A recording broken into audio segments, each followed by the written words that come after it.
기록된 바 내 집은 기도하는 집이 되리라 하였거늘 너희는 강도의 소굴을 만들었도다 하시니라.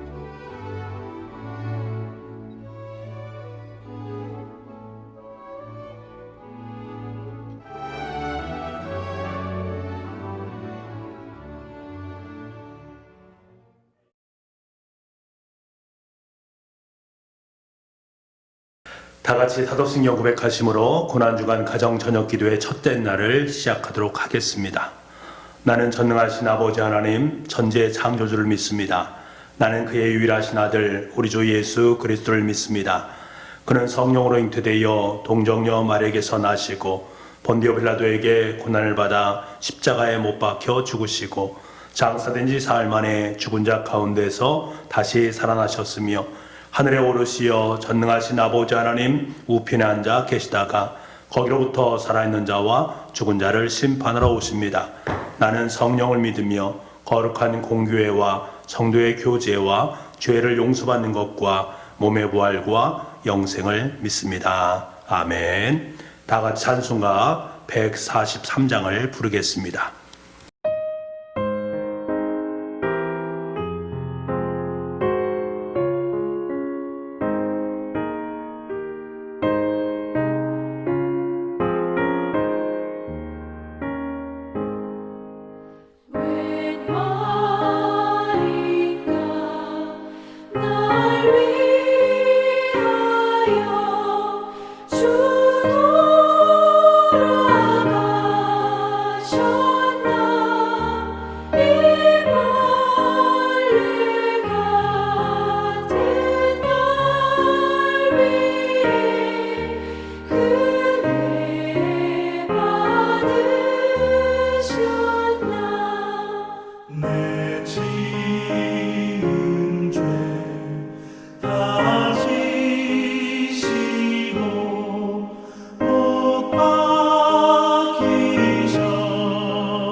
다 같이 고난주간 가정기도문으로 우리 함께 기도드리겠습니다. 기도하겠습니다. 사랑의 아버지 하나님, 죄로 말미암아 죽었던 우리를 위해 독생자 예수 그리스도를 이 땅에 보내주시고 갈보리 십자가를 지게 하심으로 우리를 구원하여 주시니 감사드립니다. 이 시간 주님께서 올리신 보혈을 의지하여 갈보리 십자가 앞으로 나아가는 은혜의 시간이 되게 하여 주옵소서. 하나님의 마음을 깊이 묵상하며 겸손히 하나님을 만나게 하시어 온 성들의 심령이 더욱 정결하게 하여 주옵소서. 고난주간 가정 특별 기도회 동안 헛된 욕심을 버리게 하시고 마음이 새롭게 되어 하늘의 소망을 바라보게 하여 주옵소서. 주님의 고난에 함께 참여할 수 있는 믿음을 주시고 우리의 십자가를 지고 예수님을 따르게 하여 주옵소서. 하나님의 크신 은혜를 먼저 입은 자로서 그 은혜를 알지 못하는 자들에게 나아가 전하고 나눌 수 있게 하여 주시옵소서. 그리하여 날마다 주의 백성들이 더해지는 은혜와 역사가 있게 하여 주시옵소서.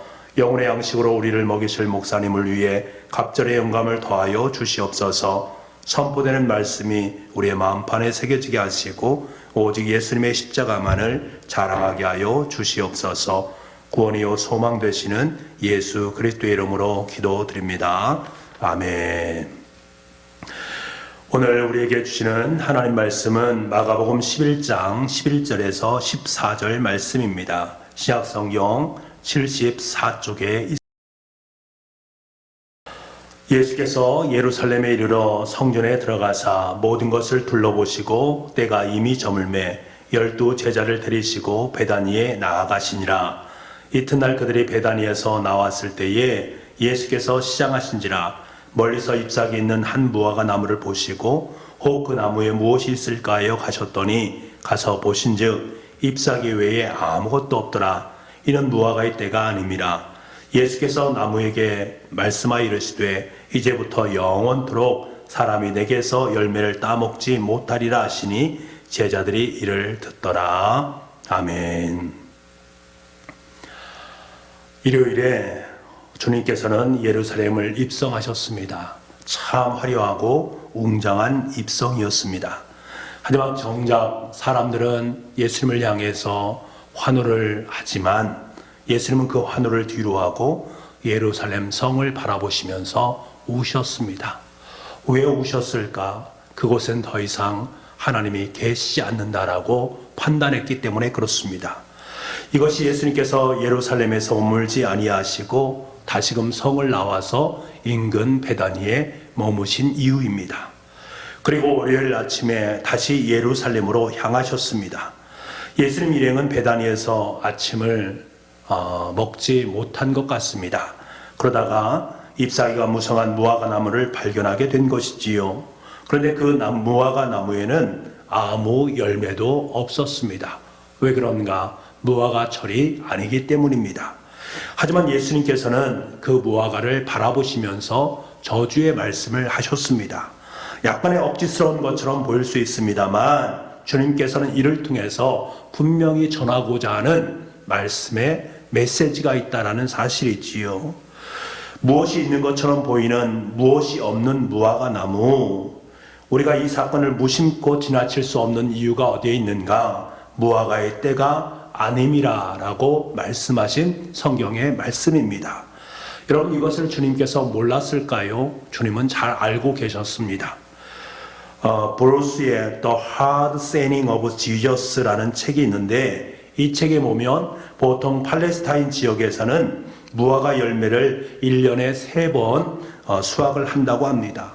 6월달과 8월달과 12월달입니다. 하지만 주님께서 열매를 구하신 시기는 6월절 즈음 아니겠습니까? 다시 말하면 4월 초순 정도였습니다. 그렇다면 정말로 무화과 나무가 열리지 않는 것은 너무나도 당연합니다. 하지만 원래 무화과 나무는 아니지만 열매가 열리기 6주 전쯤에 잎사귀가 무성하게 된 후에 작은 열매를 맺게 되는데 이것을 타크쉬라고 합니다. 이 타크쉬, 나그네들은요 주로 이 열매를 따먹으면서 여행을 했습니다. 그러니까 예수님이 잎사귀가 무성한 무화과 나무에서 욕이라도 찾으시기 위해서, 다시 말하면 타크쉬를 찾는 것은 충분히 납득이 갈 만한 이야기입니다.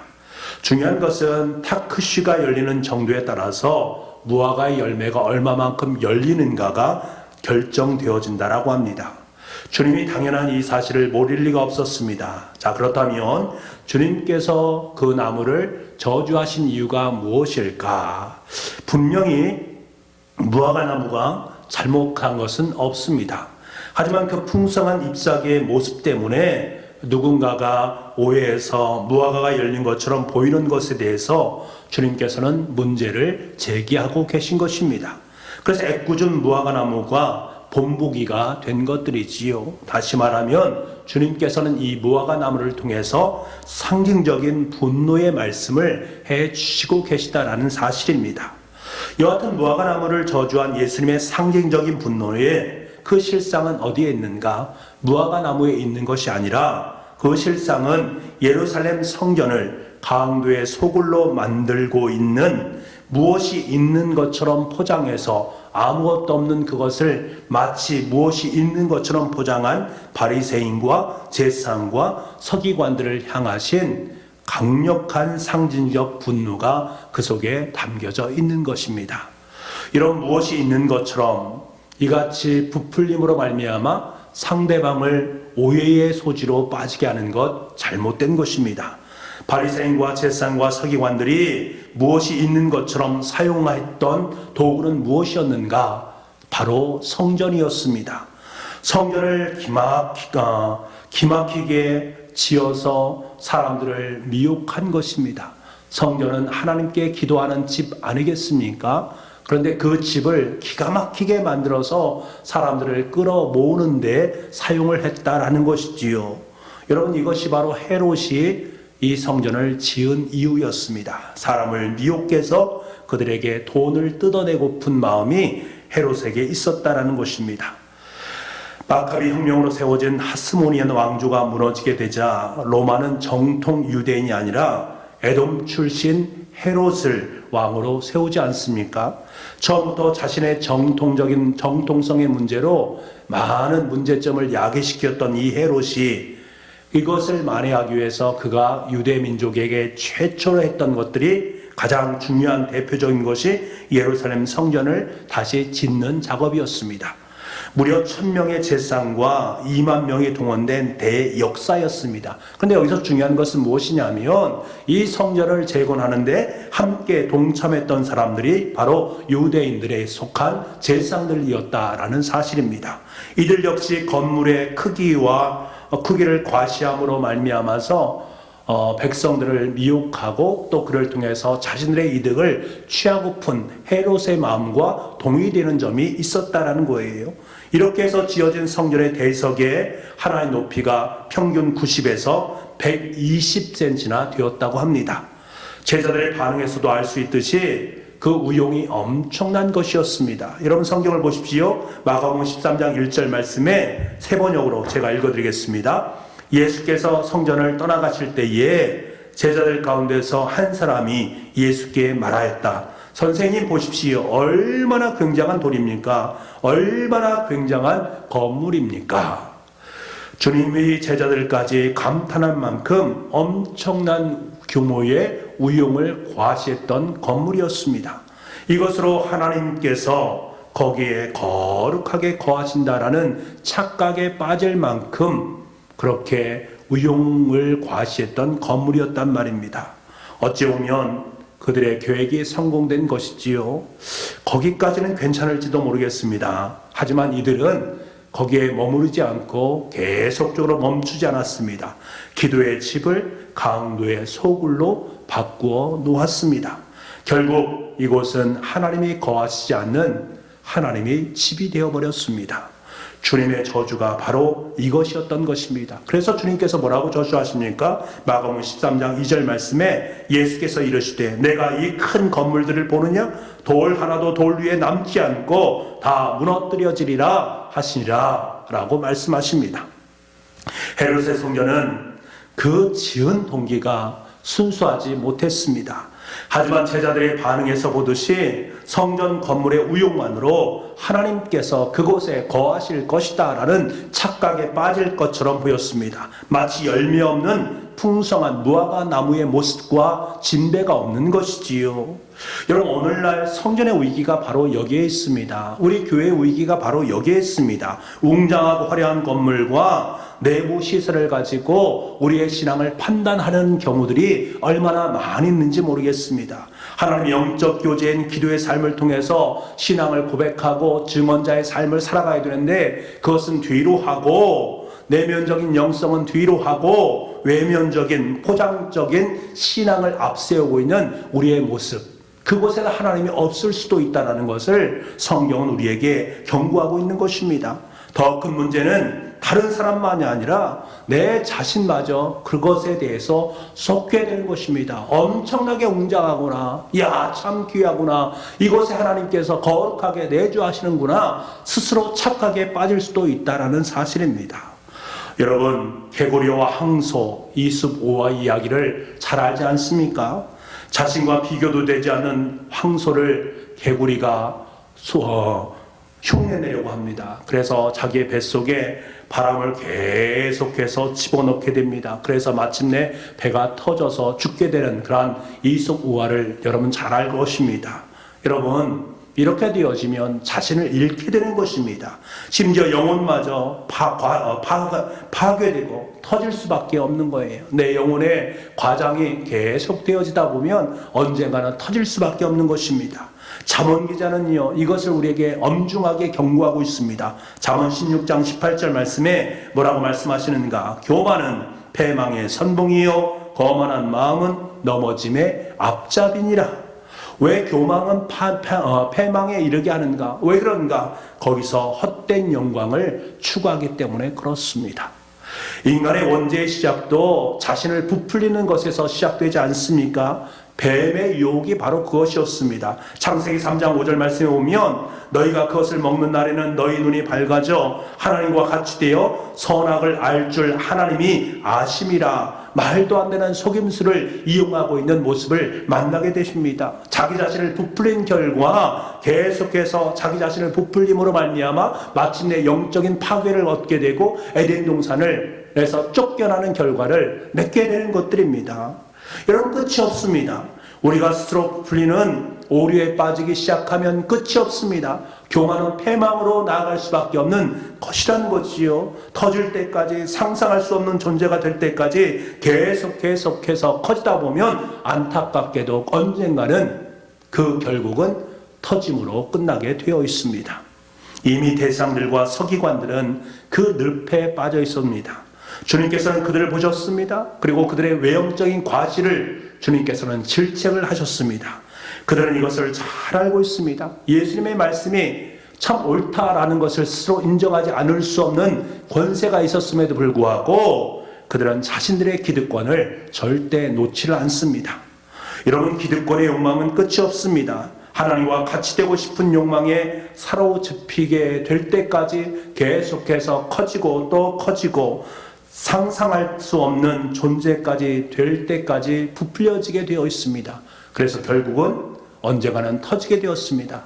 어떻게 터지게 되었습니까? 예수님을 죽이기로 결정하는 것으로 그들은 마침내 부풀려진 것이 폭발하게 되어집니다. 마가복음 11장 18절 말씀 보겠습니다. 같이 한번 보겠습니다. 시작. 대제사장들과 서기관들이 듣고 예수를 어떻게 죽일까 하고 꾀하니 이는 무리가 다 그의 교훈을 놀랍게 여김으로 그를 두려워함이로라. 이 엄청난 위험을 알고 있었기 때문에 주님께서는 죄 없는 무화과 나무의 비유를 통해서 그들에게 경고하고 계신 것입니다.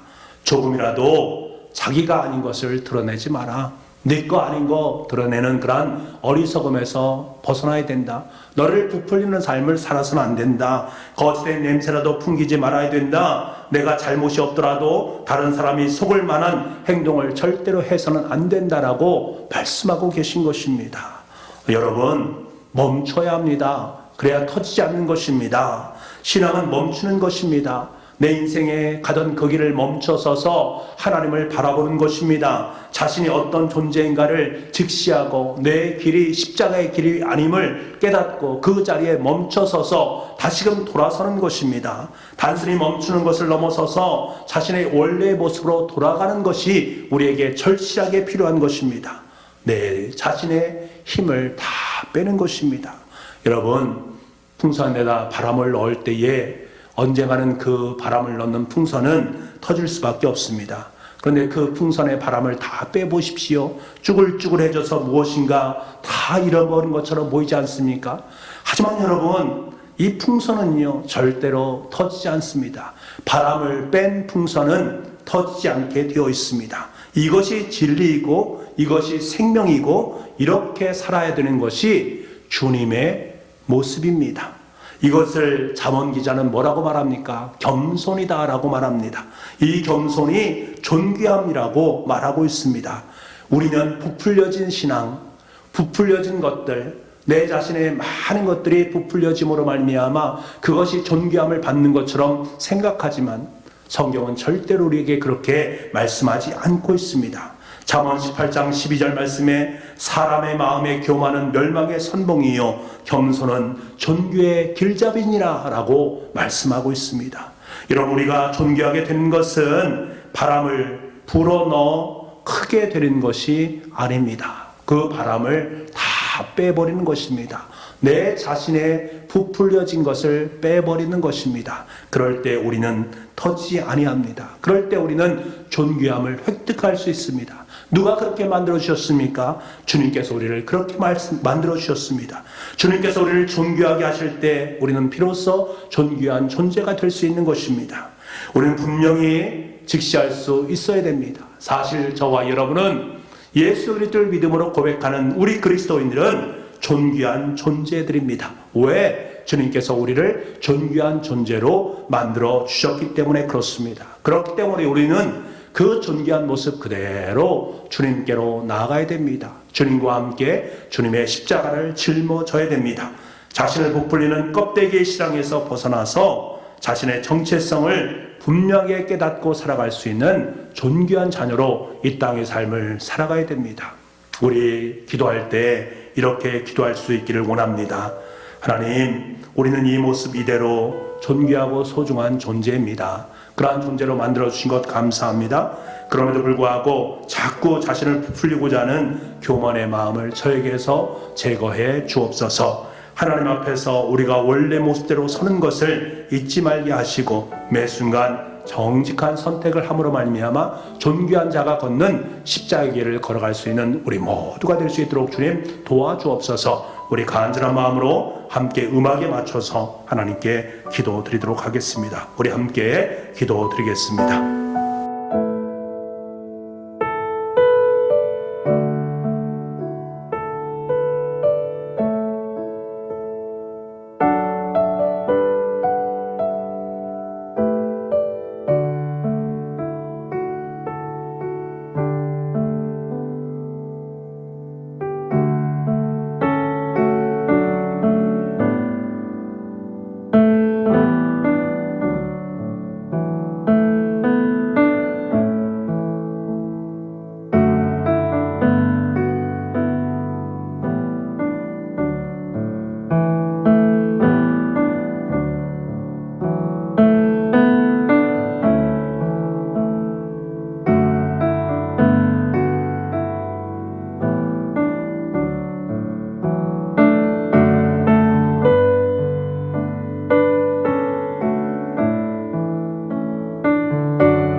아버지 하나님, 우리의 모습은 주님의 십자가의 보혈로 말미암아 존귀하고 소중한 모습으로 바뀌었습니다.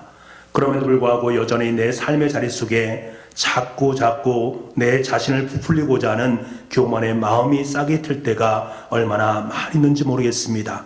자신을 부풀리는 껍데기 신앙, 그 모습이 우리의 삶 속에 있음을 깨닫게 됩니다. 이 고난의 주간에 그 껍데기의 신앙을 철저하게 벗어낼 수 있기를 간절히 소망합니다. 부풀렸던 내 삶의 것들을 다 뺄 수 있게 도와주시고, 그래서 아버지 하나님 껍데기 신앙에서 벗어나서 주님을 향한 뜨거운 열정의 신앙으로 아름답게 주님의 길을 걸어갈 수 있는 우리 모두가 될 수 있도록 주님 인도하여 주옵소서. 하나님 앞에서 하나님께서 원래 창조하신 그 목적대로 우리가 그 사실을 기억할 수 있게 도와주시고, 매 순간 선택의 기로에 섰을 때에 존귀하신 주님께서 우리에게 분부하고 말씀하신 상유명 앞에 올곧게 설 수 있는 우리 모두가 될 수 있도록 주님 도와주옵소서. 오늘도 가정에서 영상을 통해서 예배드리는 우리의 식구들을 주님께서 기억하시고, 그의 삶의 자리 속에 하나님의 귀하고 복된 것들로 가득 채워 주옵소서. 코로나19의 위기를 슬기롭고 지혜롭고 힘있게 이겨나갈 수 있도록 주님 역사하여 주옵소서. 그래서 부활 절기에 주님 전에 나와 주님을 찬양하고 주님께 영광 올려드릴 수 있는 우리 교우들의 인생이 될 수 있도록 주님 은총 베풀어 주옵소서. 모든 말씀을 예수님의 이름으로 기도하옵나이다. 아멘. 주님께서 가르쳐준 기도로 예배를 마치도록 하겠습니다. 하늘에 계신 우리 아버지 이름을 거룩하게 하시며 아버지의 나라가 오게 하시며 아버지의 뜻이 하늘에서와 같이 땅에서도 이루어지게 하소서. 오늘 우리에게 일용할 양식을 주시고 우리가 우리에게 잘못한 사람을 용서하여 준 것 같이 우리 죄를 용서하여 주시고 우리를 시험에 빠지지 않게 하시고 악에서 구하소서.